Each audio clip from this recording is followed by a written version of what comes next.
I was thinking about heading down to that logging camp, clear out those nests. I've been seeing more freaks up here. Boozer, no, you're gonna get yourself killed. You gotta wait till you're whole, brother. I'm over here anyway, so I'll take care of the mess, okay? Yeah, okay. Thanks, Deke.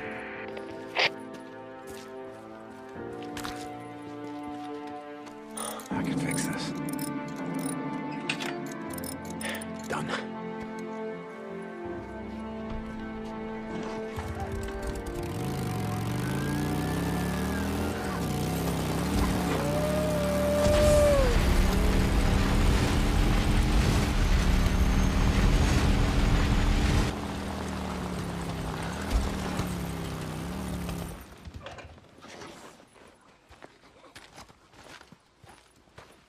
Warren here? Yep.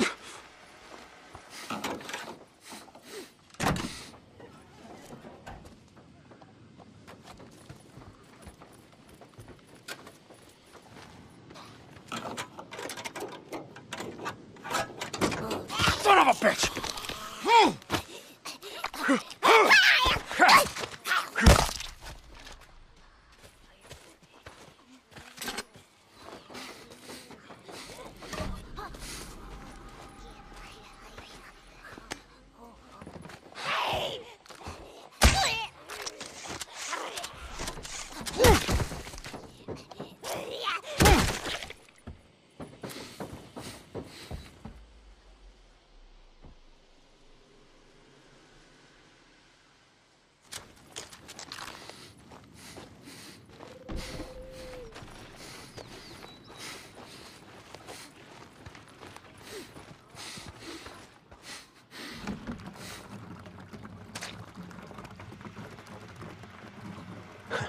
Good.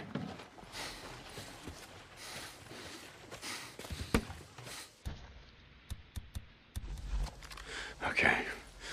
There's gotta be a nest in this shack. Fuel can.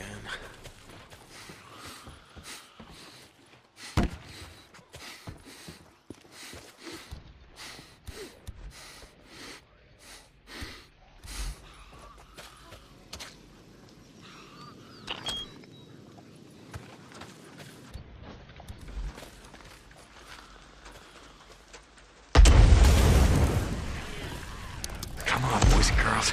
Let's do this.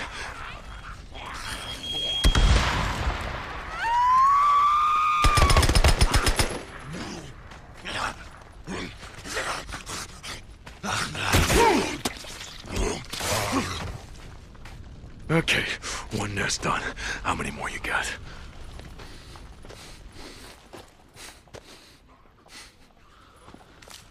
Oh, warehouse. Yeah, that looks like the kind of place you want to call home, yeah? God damn it, what you all shit yourself at once? Jesus Christ. Oh, goddamn freaks. What the hell are you doing? Get down.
How's life in the freak show? Hey, never better. It's gonna get cold tonight. Yeah, I can feel it. I gotta get some sleep. Yeah, okay.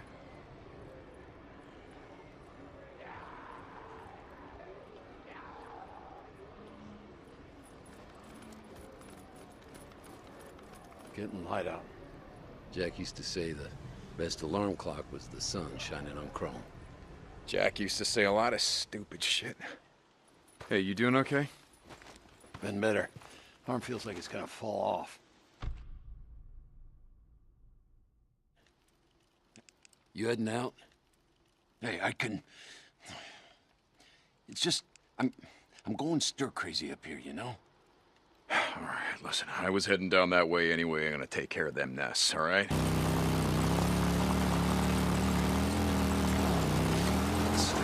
Damn it. Ah!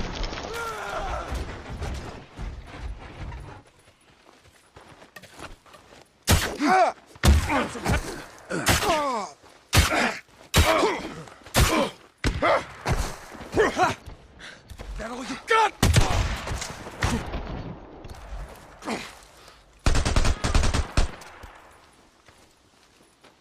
I heard gunshots. What's going on? Bunch of murderers and vagrants. Would just as soon shoot you as look at you. Okay. I'm gonna go see if I can get some sleep.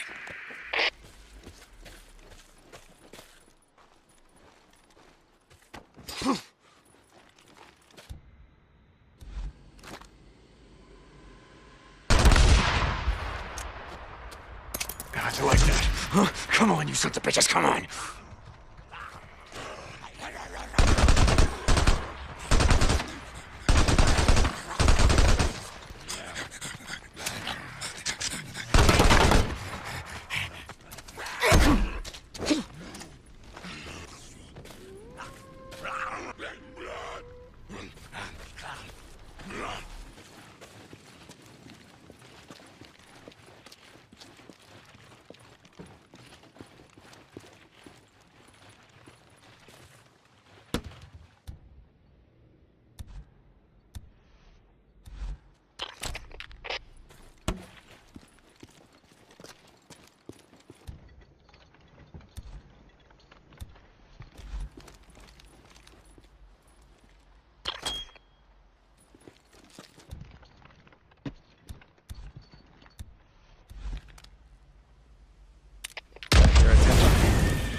It'll warm you up.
では解説浦野さん、そしてジョンさんお願いします。はい、最初にプレイしていただくところはこれはストーリーモードという部分なのですが、これは実際のゲームのストーリーの序盤の方ですね。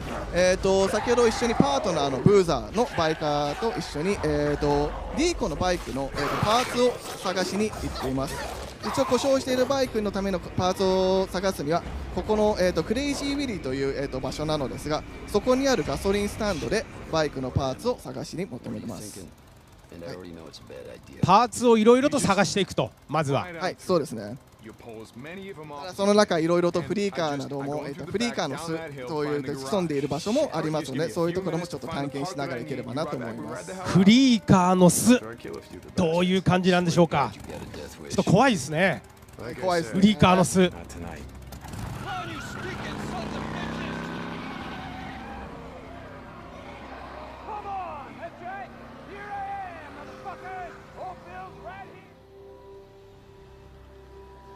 All right, so this is one of the early wide linear missions, and Deacon's job is to get to the gas station, try to find a part for his bike. そうですね、ここでは先ほどおっしゃったようにバイクのパーツを今から探しに、ちょっとここの街を探検したいと思います。As we'll see, sometimes the fastest way there is not the safest. そうですね、一応いろいろとルートはあるんですが、短いルートが毎回いいとは思いません。Here we see one of our enemy types that I mentioned earlier, the newts. They stay on rooftops and will only attack you if you're low on health or if you climb up onto a roof, which is their territory. はい、先ほどちょっと見えたのがヌートというフリーカーのもこれ屋根の上にいるそうですね。ですよね。はい、ちょっと小柄で結構あちらも通常はそれほど危なくないんですが、ディーコンの体力がすごい低い時など、彼らのテリトリー屋根の上とかに登ると、攻撃してきます。弱ってても攻撃してくるんですよね。そうですね。弱ってると通常は優しいんだけどっていう、はい、優しくはないですね。So he's climbing up onto this tractor trailer so that he can use his binoculars and look at the environment, see where the enemies are, see where he needs to go, and kind of get a lay of the land. こうやって双眼鏡を使って周りを、見渡してどういう地域なのか、どういう敵が周りにいるかをちょっと今確認しています。雨が降ってきました。そうですね、雨もすぐ降ってきますね。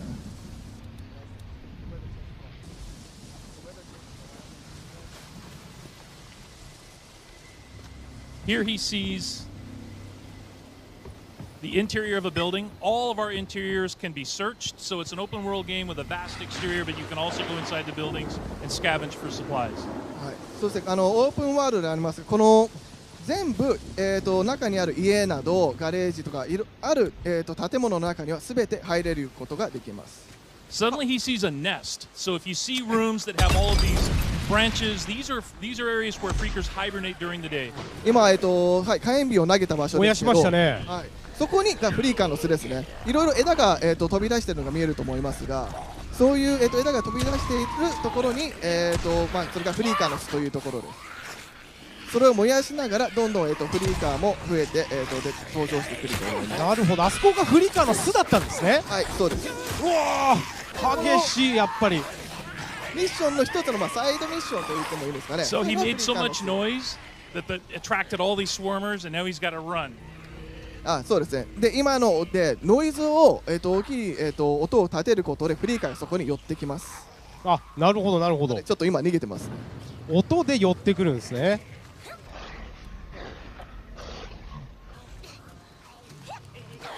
But now he's low on health, so now the newts are going to attack him as well. でもう体力が、左下に見えると思いますが、今緑のゲージですね。低くなったのでニュートが降りてきて攻撃しに来てます。あ、そういうことなんですか。ああ、やられた。ああ。Create as much noise. ちょっとさっきは失敗しましたが、でもいろいろなルートを探って、目的地まで行きますので、ちょっと今度は違うルートで行ってみましょう。はいはい。気を抜くと結構ね、やられちゃいますね。そうですね、すぐ、音を立てるだけでもやっぱ寄ってくるので、結構気をつけないといけません。Police vehicles are very important in the game because they're like treasure chests. You can almost always find ammo in them. こういう捨てられた、車のトランクなどが、ある意味宝箱みたいなもんですね。それを開けることでいろいろと貴重なアイテムを、ゲットすることができます。なるほど。トランクに結構アイテムがいいのっていうか重要なものが入っているということですね。はい、そうです。今も先ほど銃弾が、いくつか、手に入ったと思います。これ建物の中にもいろいろやっぱアイテムがあるということですか。あります。そういう意味でもフリーカーの巣を、クリアしてその建物に入れるようにするのも一つの手。なるほど。さあ入りました。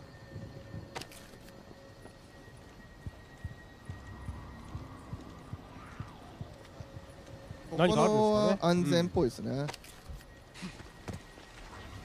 このようにいろいろとアイテムを拾うことで後でクラフトして自分のアイテムを、また装備を、充実にさせることができます。クラフトもこれまた重要になってくるわけですね。はい、重要になります。何するんですか。投げた。So he just threw a rock at that car, which has a working car alarm, and it attracted all the swarmers to it. 今、ちょっと見えにくかったかもしれませんけど、車に、ちょっと赤い点滅がありました。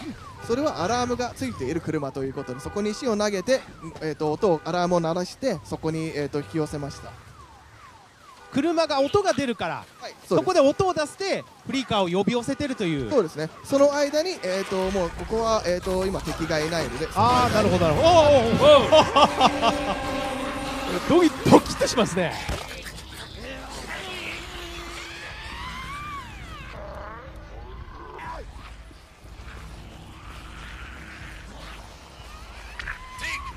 How's it going, brother?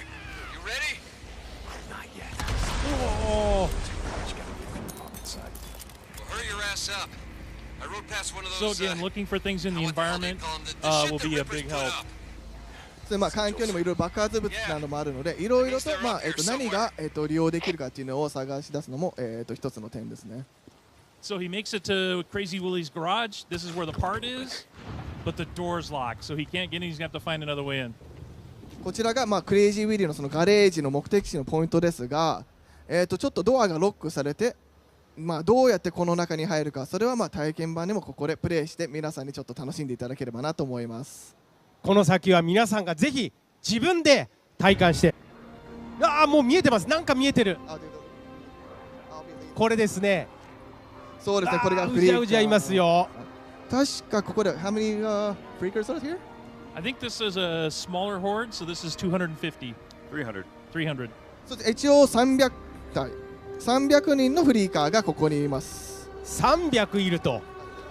で一応目的はその全てを倒すことなのですが、上の画面で赤いゲージがありますね。はいはい、中央上のゲージですね。それが、残りの、人数ですが、おお、ちょっと、爆発させた。倒すことでどんどんゲージが減っていきます。ただ音も立てて騒ぎを起こしたことでどんどんうわー、怖っうわー、すごいっすね。はい。でこの子にもいろいろと捨てられた車もありますし、あとはバイク、今回はここではストーリーモードでなかったバイクにも乗ることができます。はい。であともう一つが、もう中盤なので、いろいろと罠を仕掛けることもできるし、装備しているものも割と充実していますので、そういうところもちゃんと利用していただきたいと思いますね。これが先ほど紹介していただいた重要な、ある意味キーともなるバイクですね。はい、バイクです。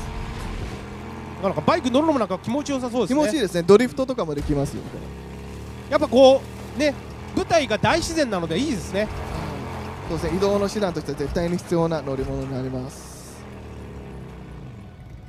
でこのようにバイクをどこの位置に、置いとくかによっても、最終的には自分がここに逃げてバイクでさらに逃げられることがというのも作戦の中に入れるのは重要です。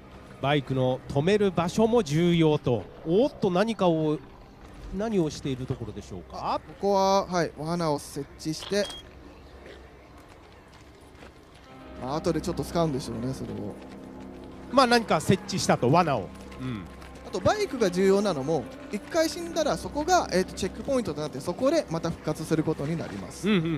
なるほど。お、次はどこに設置するんですか。ここはなんか意図があるんですかね、今置いた場所というのは。そうですね、今、設置しているポイントを決めて、そこに誘導しながら、自分も逃げて爆発物を、発火するという作戦ですね。あとこういう燃料タンクも置いてあります、それは実際に銃で撃って大きな爆発を起こすこともできるし、今罠をそこに設置したので、そこの近くに行くと、フリーカーたちが爆発すると。やっぱ設置した場所しっかりと頭に入れとかないと。そうですね、ちゃんと作戦通りにいかないということですね。それでどのルートを通っていくかを、頭に入れながら。おお、来た来た、うわー来たうわ、大丈夫かな、大丈夫ですかジェクさん。うわジェクさん大丈夫ですか。うわー、来てる来てる、すごい数。あと今ちょっとスクリーン画面がちょっとグレーになったと思うんですけど、それはフォーカスモールでその間だけスローモーションで物が起こるようになります。それは中盤になってから半分以上いますね。もう結構半分ぐらい。半分、60% ぐらい、残り60ぐらい。先ほど仕掛けたもの。なるほど。丸太のところ。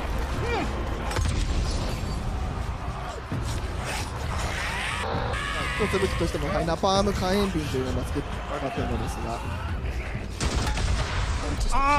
ここで爆発させて、結構いいところまで。でもいいですね。素晴らしいジェフさん。ジェフさん素晴らしいです。障害物とかを、抜けることで、彼らの動きを遅く、収めることもできます。どういう状況なんでしょうか。どちらにしろやっぱりもうずっと逃げ回って動き回ってないとダメですね。すぐ捕まっちゃうので。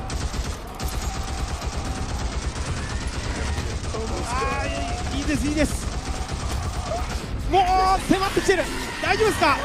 なんとか村野さん、これいけそうですかね。いけるんじゃないですか。武器とか変更するときはスローモーションになるので、それもいいように使って。ジェキさん逃げて。ジェキさん大丈夫。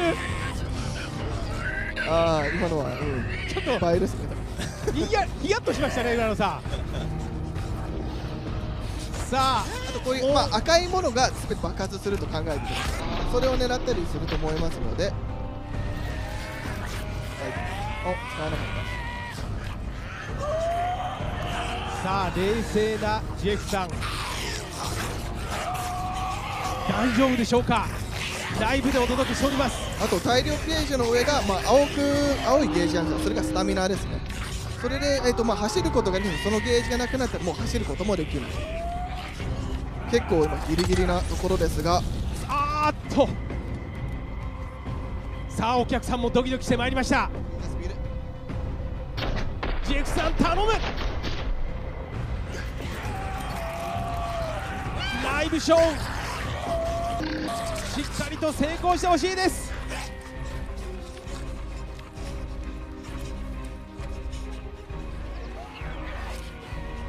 ただもうあとわずかですね。そうですね。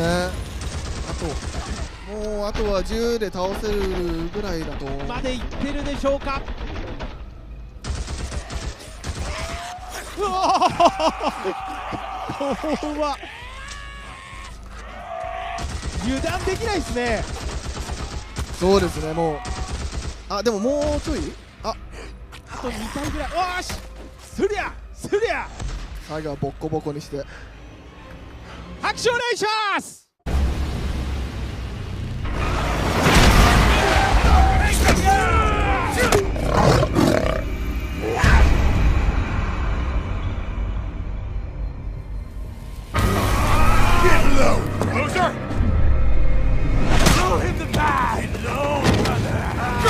You or Boozer have a run-in with RIP the last couple of days? Why?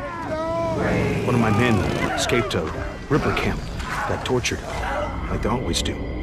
But this time they kept asking me if you knew about it. 2 bikers, 2 men. The Ripper called them mongrels. If you ask me, you got a price on your head.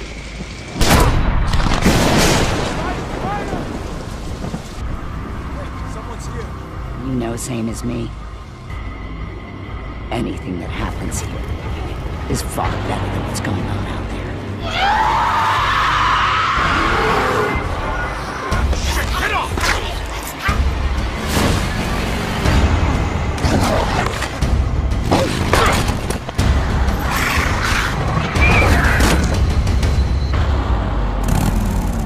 What the hell? Perfect. Just perfect. St. John, like, what was the inspiration behind this character? Well, a few things. He's broken. So you saw from a couple of trailers that we've released that he's lost someone and it's scarred him in a way. And it's like Jeff would like to say, everybody loses people, in these kinds of end of the world scenarios. So what's particular about Deacon though is that he was an ex-member of an outlaw motorcycle club. And therefore, he has a love of the open road. He has a love of motorcycles. Yeah. There's a sense of brotherhood, and you can see that here in these scenes with him and his best friend, Boozer. And so it was that combination that really sort of drew us to this particular character. Right, we're going to continue to learn about him as you're playing the game, correct? About him and his backstory and why he is the way he is. I mean, the bike is very important, right, as well? Like, yeah, we almost consider the bike to be another character. Yeah. Because you only get one, and you're constantly upgrading it. You're constantly trying to repair it. You need to keep it refueled. And if you lose it, you got to go find it, and you can't whistle for a new one. So you can't whistle, right, like a horse. Yeah, the refueling mechanic is a huge game design choice. I really, really like that. Can you talk more about how important it's going to be able to find fuel? Sorry. So the refueling mechanic, and actually you have to find gas to keep your bike going. It's a mechanic we haven't really seen done to this extent before. Can you talk more about that and how it changes the gameplay? Well, like in this demo, one of the things that Jeff's taking the run and gun approach. So we like to call it sandbox combat. So basically what you can do is you can run and gun, you can stealth your way through, and your goal here is to get and find a bike part, right? So you're here actually for kind of a trivial reason. You've risked your friend's life to come and get a part for your bike. And so that shows a little bit about Deacon's character. But then as you watch Jeff play through this wide linear sequence, he can play it 100 different ways. And if you watch other people play, you'll see that, okay, they didn't take this route. They didn't stop and check the trunk of this police car.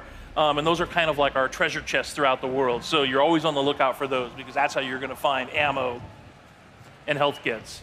And then you're seeing one of our stealth mechanics here. If you're quiet, if you crouch walk and you walk up behind an enemy, then you have the opportunity for a stealth takedown.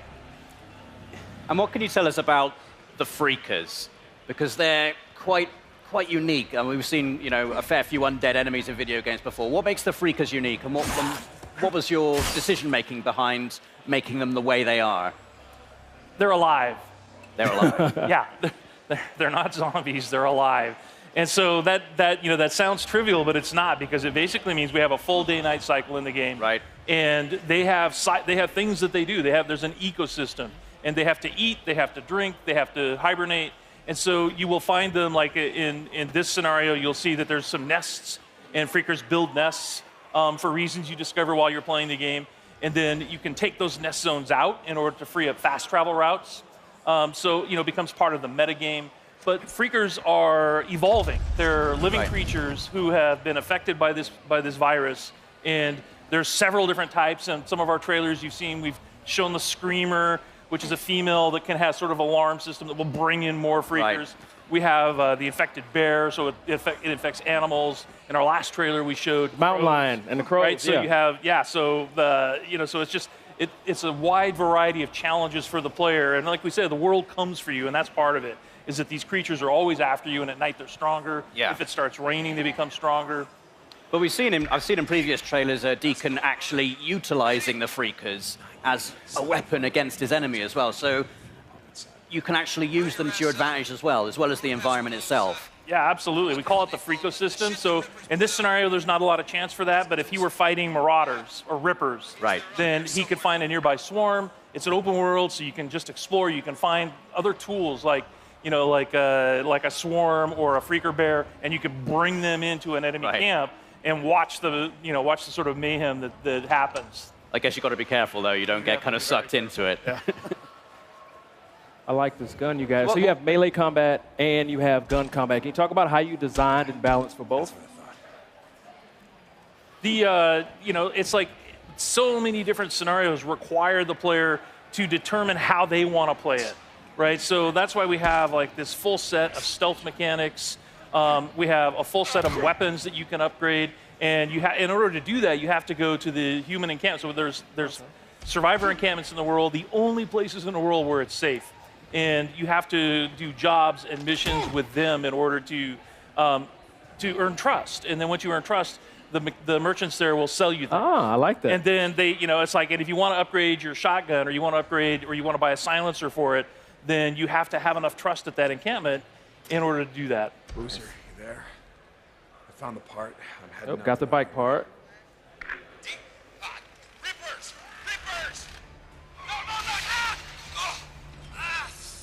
He's not having a good time. This is the inside of the Crazy Willie's truck stop, and that's one of the other things we wanted to point out is that it's full open world, but there's a lot of exploration in the game. All of the building interiors are accessible.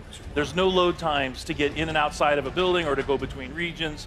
This is in the Belknap Wilderness, and the whole area is just completely explorable. And then these are the Rippers that I mentioned earlier. So these are one of the cults in the game. Tats are dead symbols of a dead man. Dead symbols of the lost. Get off me! Bitches! Biker Man! You must be brought low, Biker Man. For you are lost, and we are found. Oh yeah, that's gonna hurt.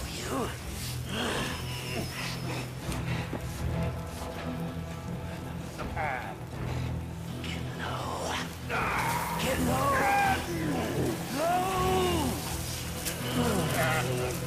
So you can see they're not very friendly. No. You've talked about having freedom in terms of how you approach missions. So you can approach them stealthily. You can go in all guns blazing if you want to. What kind of freedom do you have in terms of the mission structure, in terms of the story? Do you get to make story choices in the game, or is it like sort of like a linear narrative path you're going to be taking? Yeah, there's several key places where you have to choose what Deacon is going to do in a key situation. So we released a bunch of footage last month, and if you watch carefully, you'll see that there's a moment where Deacon has the choice to take a man's life or to force Boozer to do it. Right. And that will have an impact on Boozer's morale. So your best friend, how he feels about you, how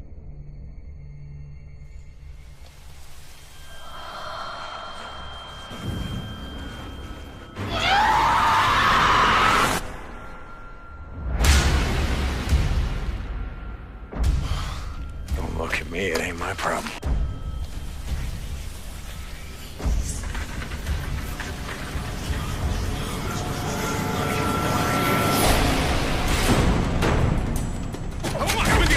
Gun, buddy.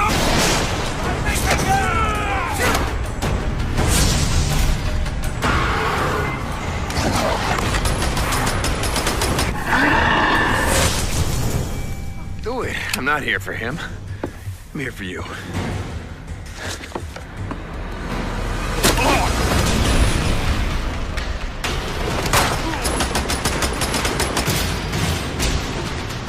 Oh shit! Drink!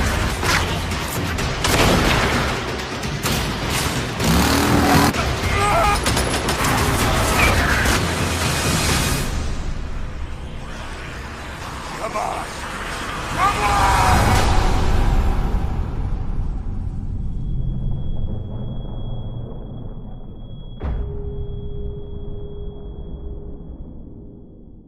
So you tried doing sort of a stealthy approach, and now you're just going to go in with a shotgun and blow them away. Look at that headshot. Or baseball bat, that works. Yeah. Can you tell us anything about what has happened in the world? You know, why are we in this post-apocalyptic situation? Like, are you able to reveal, like, kind of what has happened, what has led to this transition? Yeah, you know, it's one of those things that we really want the player to sort of learn as they go. So there are answers, right? But you have to explore. There's a, you know, we've introduced this group called NERO, which is our National Emergency Response Organization. They're out in the world. They have these MMUs that you're trying to break into in order to get medical supplies. They're part of the story. And, you know, obviously Deacon has lost somebody. We saw that in a trailer. That's part of the story. And as far as like the pandemic and the hordes that you run into constantly, these all sort of weave together to sort of explain how we got, you know, to this place in this world. Cool. And all kinds of just visual, actual hardware upgrades, but a ton. You can really make it your own. Awesome. Well, John, Jeff, Chris, thank you so much. Come on, get him inside. What happened? Got hit again. Squatters off the highway. We've got to get some men together, go after them. Don't look at me, it ain't my problem. They've got Manny. You sent Manny on a supply run. I just run the camp, Deke. I don't tell folks how to live their lives. Go to hell, Cope!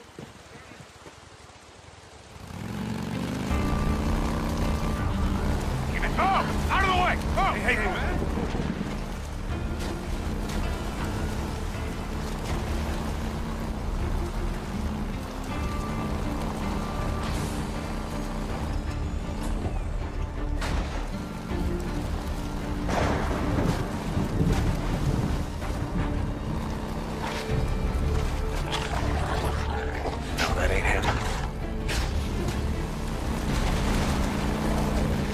Oh, come on. Oh, crap. Come on, come on! Son of a bitch.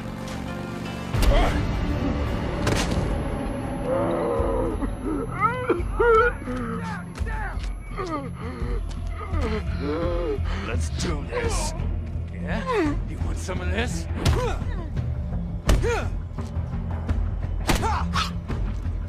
Yeah!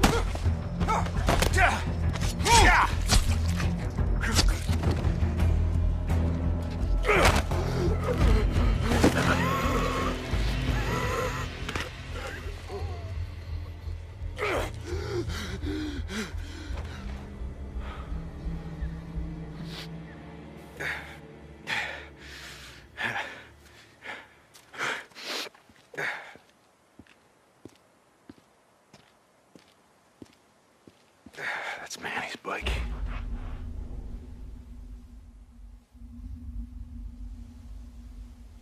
Yeah, this way.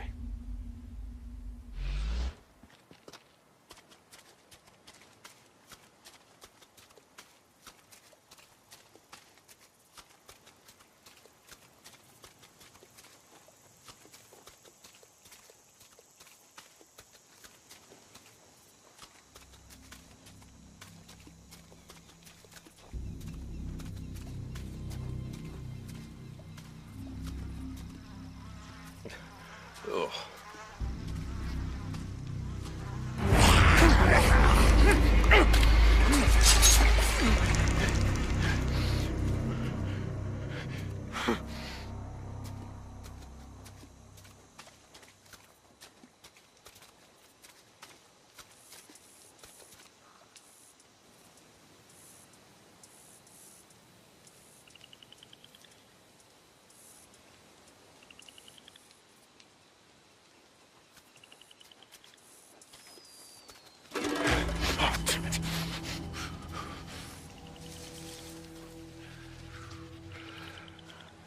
Cigarette.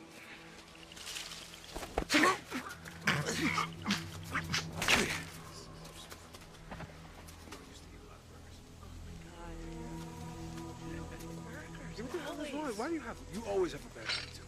I have a bad attitude. You have a bad attitude. Just don't talk. Okay.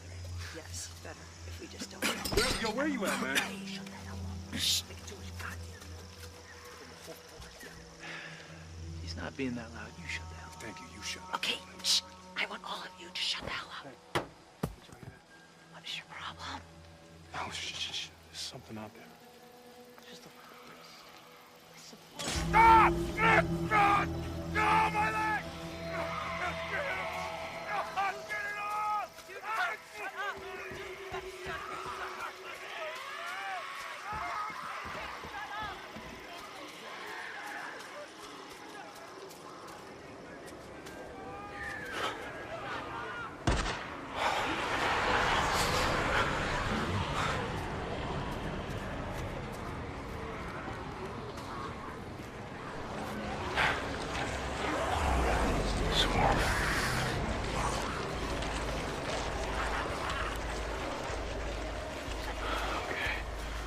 Easy, fellas.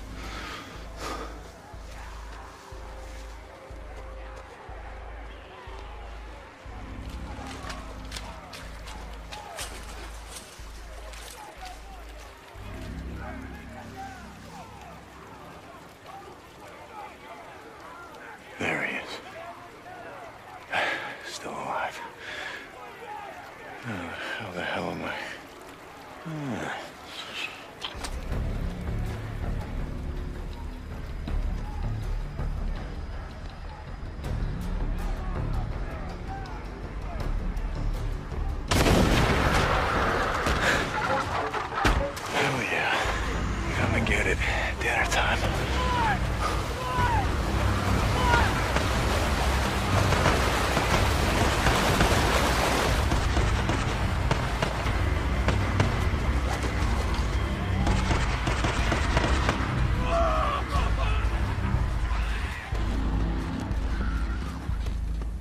Drop him! Now! Or I'll kill him! Do it. I'm not here for him. I'm here for you.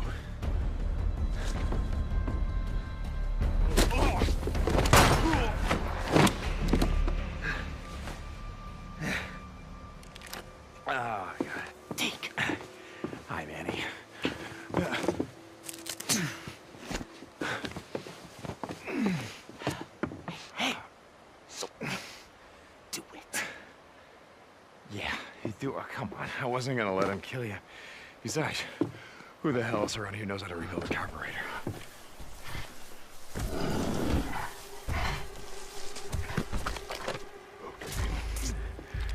Just back up. Nice and slow. Don't make a sound.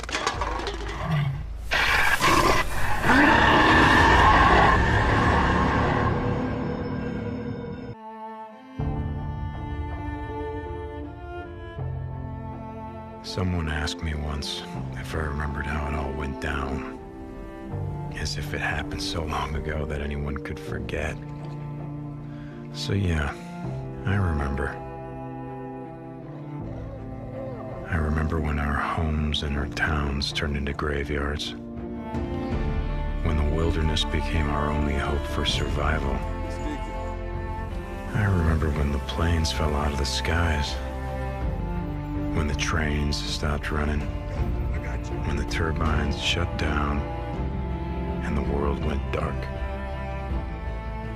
I remember when they put up the razor wire, like it was gonna stop anything. When the feds ran out of body bags. Dig, rope. And some of us sort of lost our minds. I think it's dead. Some lost more than that. Much more. I remember when we lived by a code, when brotherhood meant something, and living meant more than surviving. Goddamn liar! So yeah, I remember how it all went down. I don't give a damn about any of that. You know what I remember most? Riding the open road. The smell of your hair. The touch of your skin. I remember you. But those days are gone. Now I'm a drifter, a bounty hunter, a mercenary. And for me, the broken road is all that's left. But I'll always remember.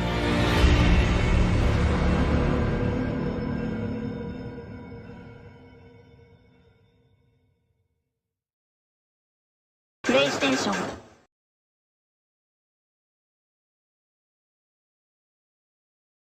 Hello, I'm John Garvin, the writer and director, and I'm here with Sam Witwer. I play Deacon St. John in Days Gone. Yeah, and we're here to talk about the alternate path demo. So we did 2 demos for E3 this year. One you guys saw at the media showcase, and this one we showed behind closed doors on the floor at E3. And so for the first time, we're releasing it online so that everybody can kind of take a look at it. And I thought I'd just talk a little bit about, what the differences are, and just kind of just show you what we were trying to accomplish this year.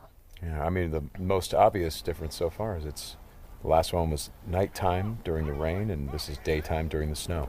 Yeah, and and it's not just cosmetic, and I think that's one of the things we really wanted to emphasize, because this time we're showing sort of a day in the life of Deacon. You see he's on the drifter bike here. We wanted to show a little more of the bike riding and how the weather can kind of impact that. So we have this drifting mechanic, right? You see him kind of slipping and sliding around a little bit. Changes the handling of the bike. That's really interesting. Now, there were wolves there last time, John, and these wolves would pursue you down this road, and then Deacon had to turn his back, shoot a wolf, and he got clotheslined right up there, didn't he? Yeah, exactly. So this time you see that he wasn't being chased by the wolves. That's a dynamic event that can that can happen or not. It just depends on when you're playing the game. Interesting. And this time Deacon saw the ambush and he was able to avoid it. So he kind of comes up and around and behind them. So does weather impacts whether these creatures show up or not in daytime, nighttime, all that stuff? Yeah, absolutely. So especially the freakers, they come out, they're mostly nocturnal, but they will come out as the weather gets colder. They become stronger in the cold. Right. And so that will, again, kind of change up the way the game plays. That's very, very, I kind of love that you decided to do this as a demo to show 2 completely different iterations on the same exact mission in the game. Yes, exactly. So we wanted to have, the job is basically the same. Deacon hears that his buddy's in trouble, rides out to save his life. And, as you can see here, this is a completely different experience from what we showed in the first demo. In the first one, Deacon gets clotheslined. And it sounded very painful, by the way. Oh, speaking of painful, okay, so the combat in this game is fairly brutal. John, you want to talk about that a little bit? Well, we just wanted to make it as as realistic as possible. So yeah, we're not holding back on that at all. And Sam's done most of his own stunt work for this. And I can tell you that when we're on the performance stage and we're capturing that stuff, we just try to keep it real, right? Right. Well, right. There was sort of a decision made at some point. What I've been on the project for what, 2 or 3 years now? Yeah, I think 3 years. And so early on, I think there was a more, what were we? It was more Kurt Russell and sort of a two-fisted thing, and then it turned into, hey, let's take this quite seriously. And what that required is a lot more. Taking this combat stuff and showing the horror of the violence that happens and were this type of circumstance to take place. I mean, realism, weirdly enough, is the thing we keep going back to when it comes to not just the stunts, but also the performance style. I think, it was very important that it doesn't seem like a bunch of actors, saying lines. It was all very incidental. And we wanted the world to sort of reflect that as well. So you saw there that, Deacon broke into that emergency vehicle and found some supplies. So this is what we're calling our survival vision. So you saw that earlier when he was looking at Manny's bike on the ground. And it's just kind of a way of seeing tracks in the world and sort of imagining what might have happened. And here, I just wanted to point out that you're seeing in this part of the demo that there are freakers there. There weren't there before because it wasn't snowing. It was, and it was getting lighter out. It wasn't getting darker like it is. And so, it changes up the way you can play through the level. And what is this? We call this the meat wall. The meat wall. Yeah, and it's not just there, to make the guys who put them up to seem evil. They're there for a purpose because, again, freakers are living creatures. They eat. That's their primary thing. They want to eat. And so you hang these dead freakers up, and any freaker, rather than coming into their camp like you see here, they would actually stop and snack. Yeah, exactly. Yeah. And then the same thing with this freaker that they've hung upside down. There's a bear trap underneath it, and they use that because a freaker will come, be attracted to the meat, and then hit that trap. Interesting. Another thing you just saw, by the way, is that tin can. The tin can trap that he that's an alarm that the Marauders will put up. And this is, again, some of the things that Marauder camps just do. And you find these Marauder camps throughout the world. You'll find traps like that, and then if you're careful and you're paying attention, you can avoid them. Because in the first demo, Deacon didn't avoid it, and he set off that alarm. Right. Now this is the same tactic that he used last time. Throws the rock to get someone to lure him over and have him step in the bear trap. But this one plays out a little bit differently than last time. One of the things that struck me, and we've talked about this obviously as we've shot, but there's an effort of the other Marauders to get this guy to shut up, and he won't. Yeah, and so in the first demo, Deacon's heading on down the trail, and you can hear that happening behind him. Right. And this time we're showing what happened. So, he's watching everybody react to this poor guy trapped in in that bear trap, and she just is like, shut up, shut up, shut up, and then just loses it and shoots the guy. Right. And of course, in the meantime, Deacon, is crafting a Molotov and just takes them all out. Right. Oh boy, that's good. Ow. So again, it's like in the previous demo, Deacon would have gone off to the trail down to the right. This time he's going to head this way. He follows the tracks, and comes under a sniper attack. Now let me ask you something about the survival. Okay, there's a sniper attack coming, but the survival vision is, if you don't say upgrade your survival vision, can you miss clues? I mean, are there things that you would get if you upgraded your survival vision that would help you complete the mission better? Exactly, and you have to, we have a whole skill tree, and it's all tied to the experience that you can earn as you're just playing through the game, and then you can upgrade those things. What's happening here? We got a freaker tied to a tree. Yeah, so this is another type of trap that Marauders will set. They will they will basically chain freakers to the perimeter of their camps, and they use them as kind of an alarm system. And then that, you saw that Marauder there. He was just tormenting the poor freaker, and then so Deacon kind of takes advantage of that.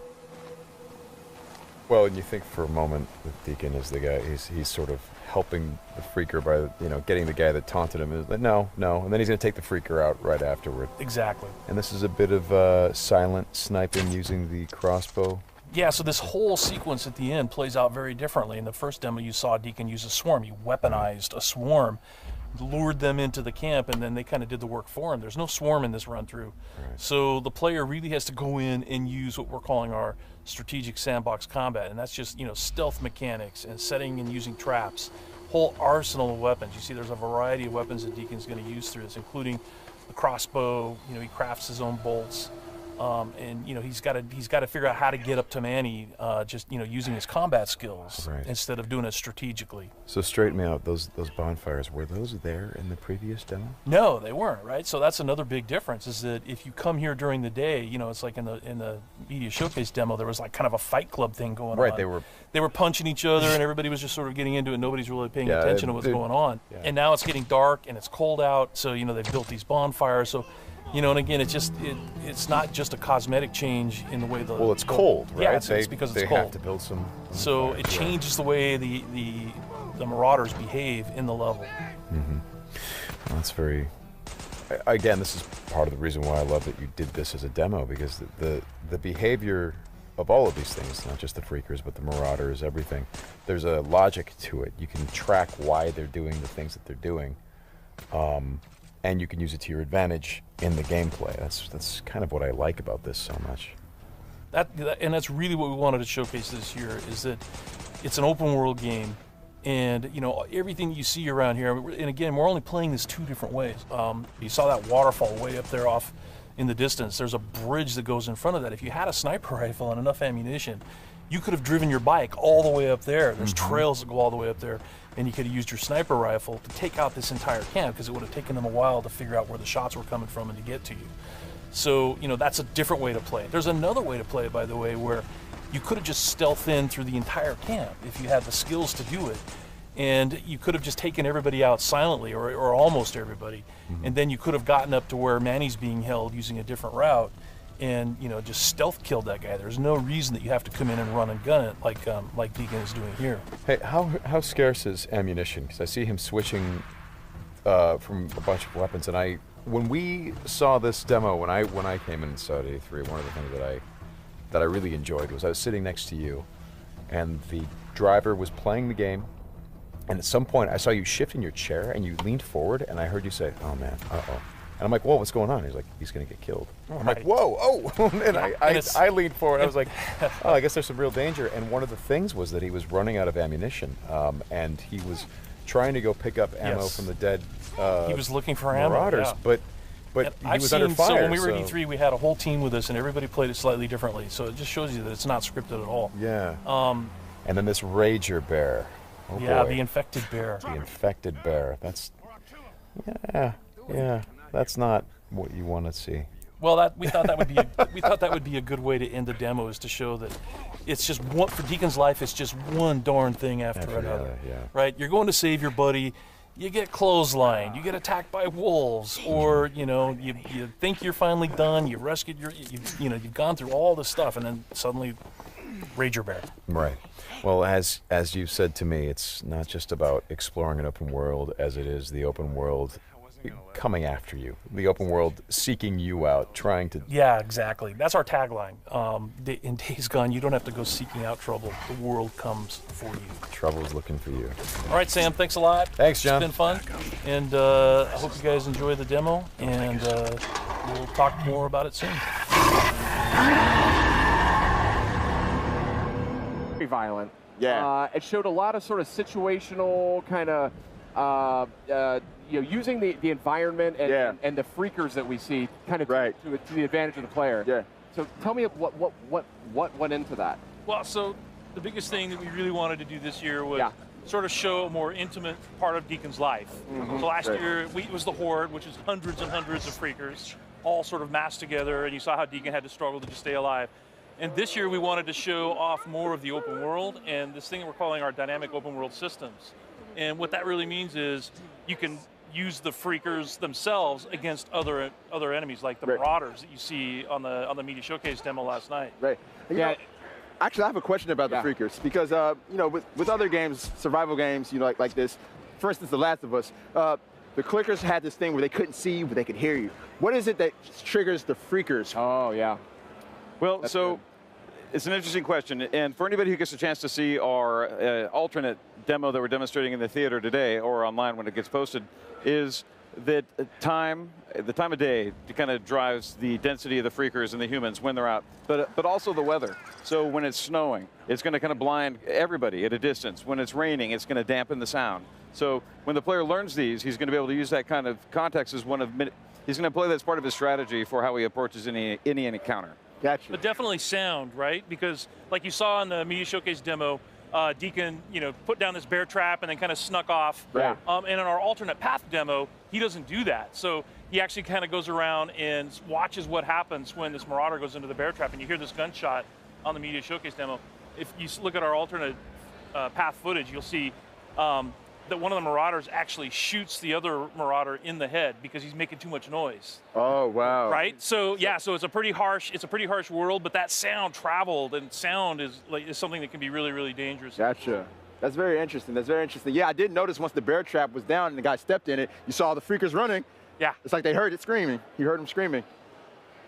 This is looking good. I didn't see all of this footage. I was kind of a little distracted last night during the showcase, but one of the things I really like about this game is it's, we see a lot of open world games out there. It's certainly like a popular genre, but this one, the feel of it is different. It feels more improvisational, I think is the word I'm going for. Absolutely. Our crafting system, I mean, it's really inspired by, kind of the do-it-yourself mentality where, we all feel thrilled when we make a repair to our car or our house with duct tape and a couple of loose screws, and we feel really good about it. That's Deacon. He's making use of everything he can find in the environment, and they have to scavenge and search for things and employ them in really clever ways. And he has to do it. He has to do it to survive. So like you see right here, this is the same clothesline that Deacon ran into, and in this demo, the runners aren't chasing him, so basically he has the opportunity to see the ambush before it happens, goes around it, comes up behind them, and takes those guys out from behind. Right. So, that's, to your point. And then he strangles them with their own clothesline, too. Yeah, exactly. So he makes use of the whole buffalo. And it's a dynamic event. That can happen. You can be out in the world doing a job or a mission, and then suddenly you've got Marauders that are ambushing you on the highway, and it's a dynamic event. There's no way to predict when it's going to happen. You just got to pay attention. Wow. Is there more than just like a clothesline in the middle? Do they find more ways to ambush you? Yeah, it's a dangerous world, and it's something where the Horde is dangerous, Freakers are dangerous, but so too are humans because they're cunning and clever, and they too are using everything they can find to employ against their enemies. And let's just say clothesline is one of many things. We'll get into it at a later date. Okay. Now tell me a little bit about, maybe a little bit of the backstory about why these freakers are being hung up like this. Is that like a defense mechanism? Is it? Yeah, absolutely. Yeah, so what they do is we call it the meat wall. And what they'll do is, like in this case, they have a bear trap under this dead freaker corpse. And what they'll do is they'll put a trap under it, and then as other freakers are attracted to the meat, they're all hungry all the time. That's what happens, evidently, if you become a freaker. But they hang up the meat walls again. It's kind of like a wall to protect the encampment. So you can always tell when you're coming close to a Marauder camp because you'll run into these kinds of traps. Yeah, they had all kinds of defenses too. I mean, the first thing Deacon did was trip over that little thing in the tin cans, and that's what drew the first guy out, which is why he'd think on his toes, scramble for a bush, and then wait, and then kill the guy when he came by. Right. And again, in the alternate path that we're showing, it's something where if the players are thoughtful and if they take time, they don't just rush into things, they're going to be able to employ a different analysis of the terrain. They're going to be able to look for these things and see them. And that's how he sees a clothesline. And when the players are careful and cautious and assume the world's dangerous, they can turn the tables on the bad guys using the same tools that they're using against the player against them. Yeah, so like what you're seeing now is part of the alternate path. Changed up the time of day, changed up the weather. Okay, I was going to say, I didn't remember this from the show. Exactly, because it's colder now, more freakers are coming out, so freakers are stronger when it's cold out. So you really got to be careful when it's snowing. Also, the bike handles differently. It's like if you'd seen the earlier part when Deacon's trying to ride his bike through the snow, it's very, very different. Oh, this is really cool. I didn't realize. Interesting. So here's your meat wall, right? The meat wall there. Yeah. That seems like a pretty smart move, if I'm honest. Yeah, yeah. But yeah, look at this, a beautiful looking game too. And I know you guys are digging into the PS4 Pro as well as you make this title. This is what is something you have to do. It's beautiful enough without 4K. And then you add that to the mix and it's mind-blowing. Yeah. Right. One thing that stands out to me about Days Gone, amongst the other undead games out there is that you can get so many zombies on the screen in this thing, or freakers on the screen at once. And those are the ones that, Deacon kind of ran across, then gnawing on somebody's corpse, and then one of them chased him. And the thing about runners is they can outrun your bike. And if they catch up to you, they will knock you from your bike. So it's another example of dynamic events that happen in the world that make the world dangerous all the time. Wow, such a cool game you guys are making. It's really inspired. I think it's got a lot of cool mechanics to it. He's headed to the old sawmill. Going in after him. gonna be dark soon. When does that ever stop me?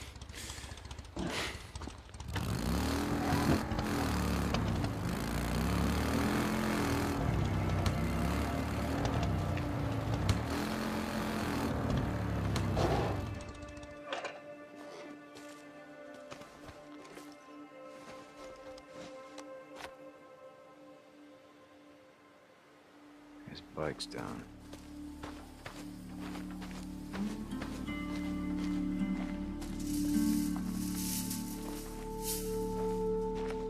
Alright, Two Dog, where the hell are you?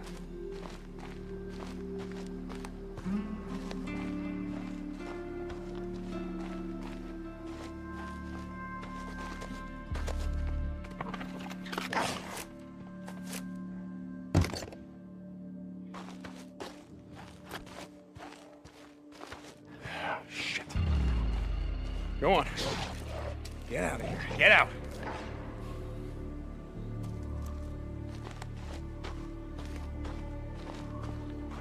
Well, that ain't him.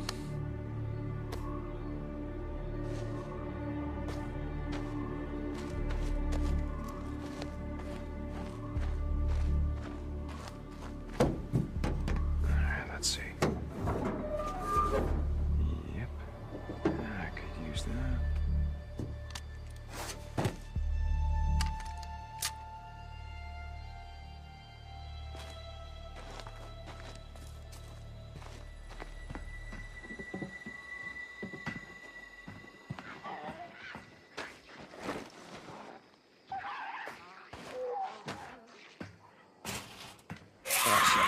Oh, shit.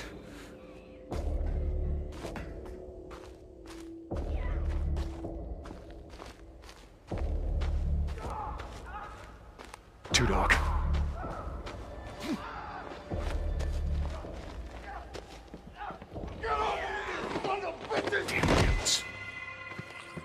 Two Dog! Damn it! Stop, Two Dog!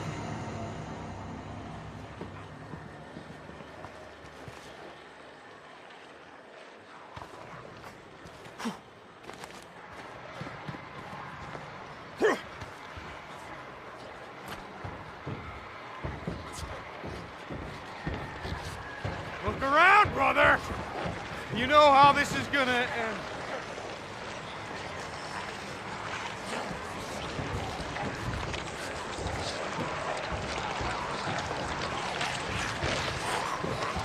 Where you at?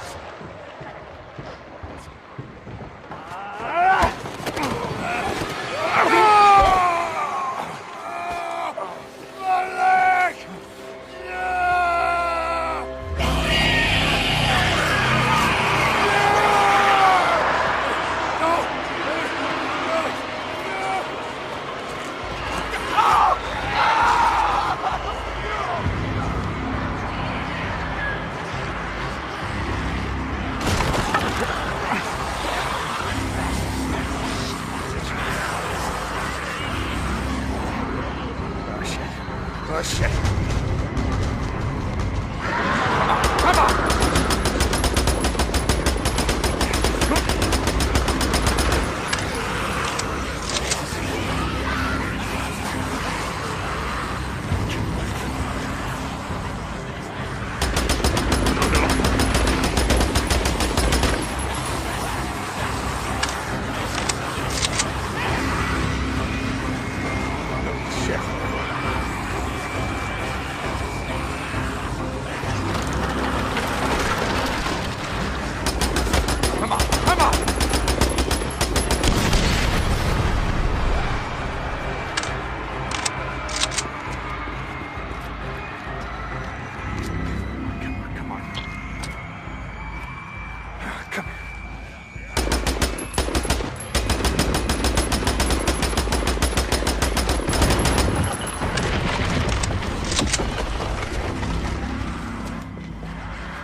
All right, here we go. We're watching some live gameplay here of Days Gone.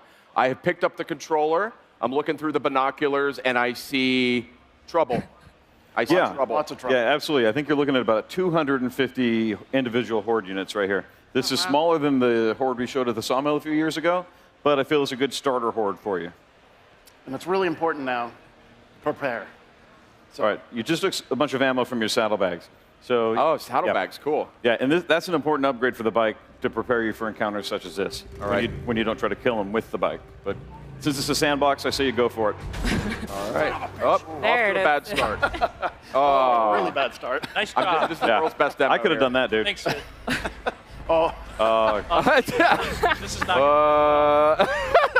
Oh man. This is not going to go well. We're going for realism. Okay, so there's separate inversion for on foot and vehicle, I noticed. Okay, yeah. So let's do that. We're playing it live here. Is that a separate feature? Yeah, it is, actually. Yeah, so press R2 to go to the bike. Display. Oh, sorry. There we go. There All right, there we go. Now we're good. Now everything's going to go flawless. It was the old inverted controls. That's right. I'm a freak. That's right. It is the right way to play. Here we go. Easy now. Oh, mama.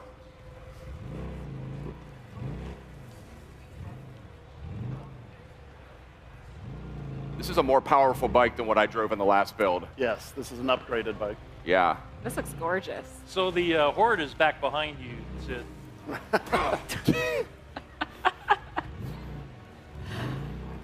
Easy now. This game looks incredible. No strategy in this game is a bad strategy, but I'm going to say this is a terrible strategy. The worst strategy. Yeah. So tell me, what do I have in terms of weaponry here? Okay, well, so if you get off your bike, you can access your survival wheel, and on this you're going to have your weapons in the cardinal directions, but then in the upper right-hand corner you're going to have throwable explosives. In the upper left, you're going to have your consumables, which include things like your health, your bandages, but most importantly, kind of survival buffs. Things that will help enhance your core attributes. And crafting one's going to take away from another, of course, so you've got to make choices that suit your playstyle. And then also we have distractions on the bottom left corner. Not really the best for the Horde, but on the bottom right we have traps. So in this case, I think you might have proximity bombs or airbag remote detonators. I think in this case you have the proximity mines. And if you plan properly and look through the environment, you find like key places that you say, I want to run the Horde through here later and trigger this detonation when enough of them run past it. So you can, smart players will do that. Foolish players will just charge in, guns a-blazing, and it's going to be a lot harder for those guys. What kind of player will Sid Sid be? Will try to jam their bike into the Horde. They can try that. So what's your strategy here, Sid? What are you thinking? How do I Stalling is a strategy. Got it selected right there, and then hit R2 to... R2, okay. Oh, no! You can't melee the Horde. You could try. The strategy is panic and run. Okay, we're on the move now.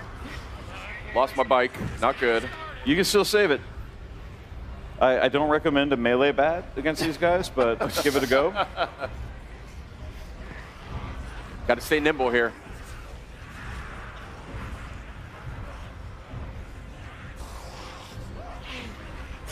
This is going to be 10 minutes of me running from these guys, isn't it?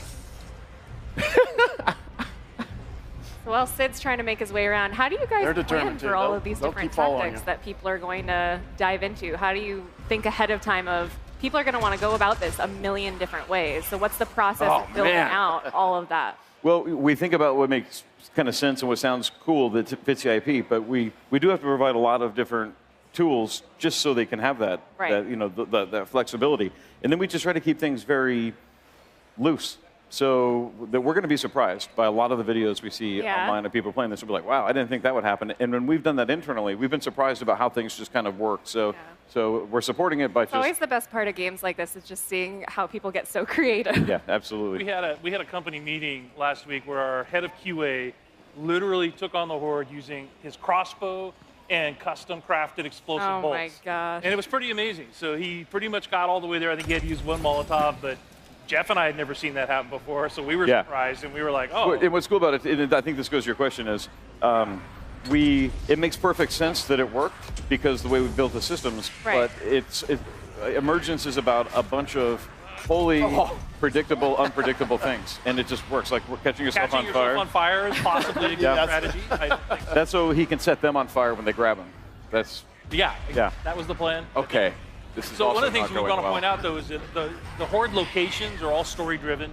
And so this is a mass grave site. So Nero would have come in as the world was ending, dug these mass graves, and they happen to have giant barrels of fuel that they would have used to burn the corpses of all the people who had died during the pandemic. So there's a reason why you find all these explodables out in these areas. Yeah. And you know, there you go. One of the key strategies is to go and find those first, and then plan as you're running around to try to drag the Horde. Out of ammo. Out of ammo. There you go. And in these encounters, you really got to be thinking on your feet as you're running forward. Tore me to pieces. Not dying. I'm doing better, though. I'm getting the hang of this thing. Yeah. Now I got it all figured out. But you want to scan the environment constantly, looking for new opportunities. Yeah. And a lot of them reveal themselves, but you've got to be nimble, you've got to be moving, you've got to be thinking, and using the survival will, and just using every mechanical aspect at once to survive. And these are late game encounters. Okay. So you run into the Horde throughout the game. Early on, you can't take them on. You're not strong enough. You're not fast enough. You don't have large enough magazines in your weapons. So you really learn early on. You have to work your way up. Yeah, how you're going to fight them. By the time you get to this mission, you would have learned some of the strategies. And you'll notice those logs right there. If you blow those open, they'll actually. One of the things I think is great about this too is that you also have the cultists that are out there. So actually, Sid, go to your animals that are out lower there. right-hand It's corner, like not 4 just o'clock on your creatures survival that you wheel. have to be worried about, and so this So could bring up the possibly survival be a wheel, Bill, situation that you would and maybe then go to use the them to your kind of advantage 4 if there o'clock were and other then enemies around. place that thing on the barrel. Yeah, absolutely. So I think you have one equipped. So hold L2. This is one of the late game missions. There you go. And there are open world and encounters. then when you where trigger them, make sure they you run could have an past here. ambush camp that you have to go take on. If you see a Horde nearby, you can be a Pied Piper. You can actually get on your bike, ride through the Horde, drag them up into the ambush camp, and then watch the mayhem that ensues. Oh my gosh. All right, here they come, Sid. Oh, nice one. Nice. We got about a quarter of them. Front row. Front row. Oh, you're going to have to reload pretty soon, dude. Get run. Get out. It worked for a while. It did. I mean, we're making progress. We're chipping away here. This is unlike anything I've ever played. I've never fought so many enemies at once. I mean, it's really, really interesting. Let's see here. I was digging these Molotovs. So one of the other things we wanted to point out is that we've been working really hard on performance. So if you saw the demo that we released some footage last month that was kind of alpha footage, and this kind of polish really comes very late in the game. So this is like almost final lighting for the environment. The environment and tech guys have been working really hard on that, but also performance is key for this game because it's running at a solid 30 here, and we have a version on the regular PS4 that's also running at a solid 30. So we're pretty happy with where we're at. All right. All right, it's on. Oh. Oh. Oh. There we go. Oh, there it is. Nicely done.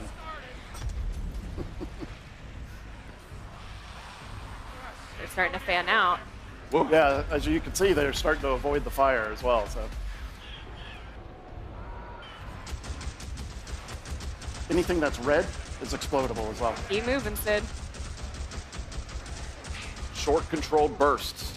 Boom. Yeah, always outside run. Red eye. Oh no! Barrels. And that's how we show it's alive. Yeah. Sid This legit. I blame him. I did too good. Yeah. That was the problem. All right, so you can see we still have some optimization. Yeah. We're not coming out until February, so. We still have some work to go. You guys are coming out February 22nd, though. I'm sure you can polish that right up. It's a live environment, though. I mean, these things happen early in development. But, yeah, that was super cool. I have never played anything like that. It was really, really unique. And, I mean, we're just obviously kind of goofing around here, playing with the huge hordes.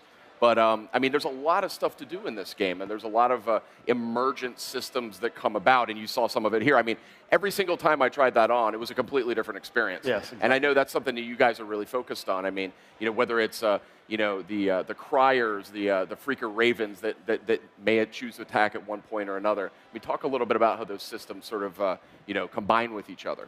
The horde is just one part of the game, Yeah. It's several, it's an ecosystem of creatures